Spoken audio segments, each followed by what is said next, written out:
The check-in presented by Allstate. Throw your hands up.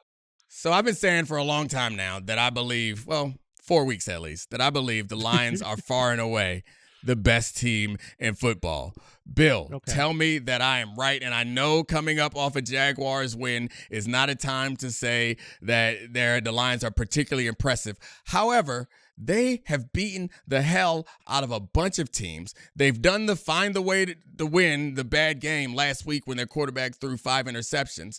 Their issues with their defense have seemed to have subsided. Their defense, despite the fact that they lost Hutch, their best pass rusher, they brought in Zadarius Smith to supplement that pass rush. And generally, the defense is good enough, and this offense is powered by their O-line, and it's quite impressive and pretty dominant. So they're the best team in football by far, and we should ignore the fact that they happen to wear one of the most cursed franchise uniforms in the history of professional football and accept that it's a new version of the Lions, and they're the only team in football that week in, week out shows up and kicks their opponents.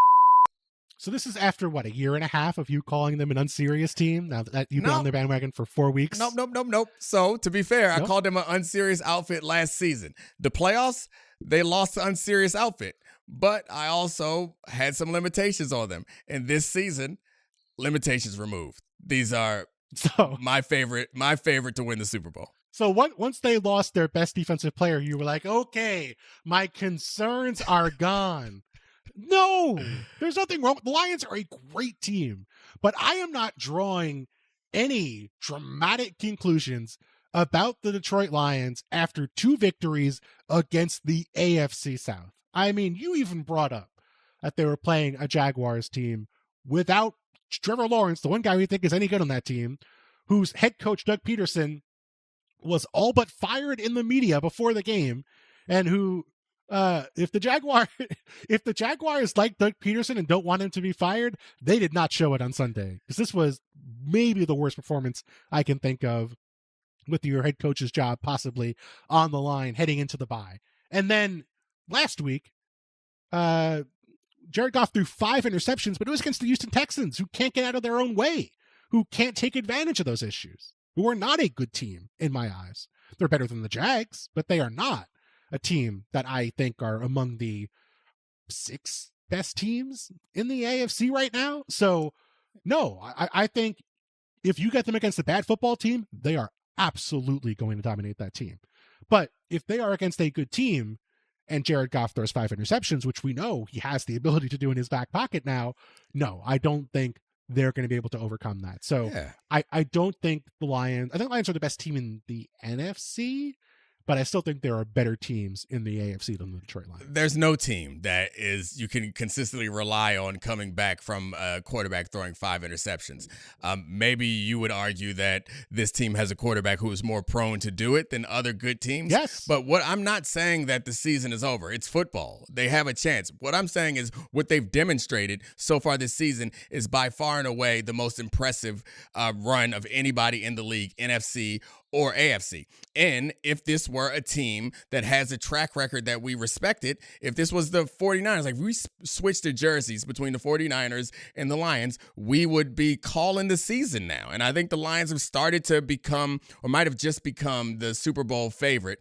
But I think that's a lot more about the lack of, I guess, challengers in the NFC as opposed to the AFC than it is about people really respecting this team. Like Jared Goff, I get him. I get it. He's not a top of the league elite quarterback, but the ability to go for 412 and 4 touchdowns today, like that's something. And their running attack, also I have a bit of a bone to pick with them. Like Sonic and Knuckles, don't try to mix it up. You guys are thunder and lightning, as every big small back combo has been in the history of the NFL. It's always call them thunder and lightning since the start of time. You don't get to start some new age Sonic and Knuckles foolishness. You're thunder and lightning, just like everybody else was. Old man Domonique wants Jim Brown. Was Jim Brown the first Thunder and Lightning? I feel like you're making people stick with stuff from if it had been trying to think of. I mean, Jacob and Barber, Tiki Barber and Brandon Jacobs. Ron Dane? They were Thunder and Lightning. You're going back to Brandon. Ron Dane was Thunder. with Tiki Barber being lightning back in the day. Then Brandon Jacobs showed up. He was like 6'5". Did I tell He you about? He was like Ron Dane, but good. Did I tell you about the time I got in a fight with Brandon Jacobs? That's a really bad decision on your part. It wasn't a decision, man. Sometimes you got to do what you got to do. It wasn't a decision. Not me. Sometimes what I have to do is run away. That is something I've learned to do very well. It was a shrine game bowl practice. And everybody's trying to show off, but try to get drafted. But he was going too far. He was going too far, and a scuffle broke out. Unfortunately, it was broken up before he could rip off any of my limbs. How did that went well for you? Did you have big people who were supporting you? It was fantastic. I mean, it appeared as if I really wanted to fight him.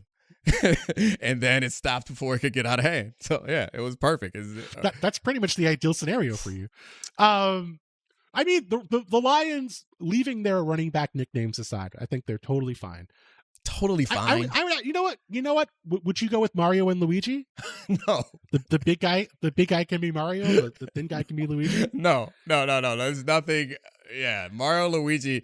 There's nothing explosive or strong. It's just one's tall and one's short. It's not. What are you talking about? You have not played Super Mario Brothers 2 in a long time. I can tell. Well, Super Mario 2, 3, by far the best one. 3, you could fly. It had all the 3 was the best one. Yeah, they had the power ups today. The Detroit Lions. They were just running into.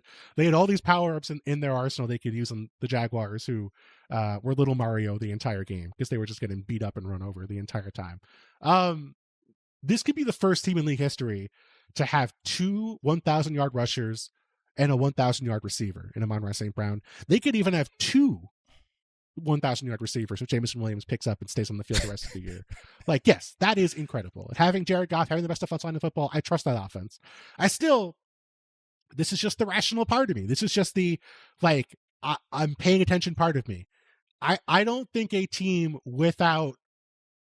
whose pass rush we didn't like very much before Aiden Hutchinson got hurt, I don't think they can keep that up for an entire season and survive deep into the playoffs. I just don't. That is not a formula I love deep into the postseason. And I think for whatever issues we have with the Chiefs, for whatever issues we have with the Bills, for whatever issue we have with even the Ravens, like those teams have pass rushes that I count on showing up in January. I just cannot count on the Lions pass rush right now. I love that you have pivoted to calling the Lions an unserious outfit because they do not have a pass rush, which I respect. I'm just picking up that Domonique take from 6 weeks ago, just recycling it, washed it off, got it from the thrift shop, didn't put it straight on, didn't want to be dirty, ran it in the laundry, put it back on, was like, okay, we are good. I'm going to wear this the rest of the day. I did throw that take out, and you looked at it, I was like, oh, it's a perfectly good take. Nothing about this take is broken. All the supporting factors that made this a good take 6 weeks ago still exist. Why did this fool throw away the take now? It's an even better take now. The meat tastes even better. It just aged it a little more.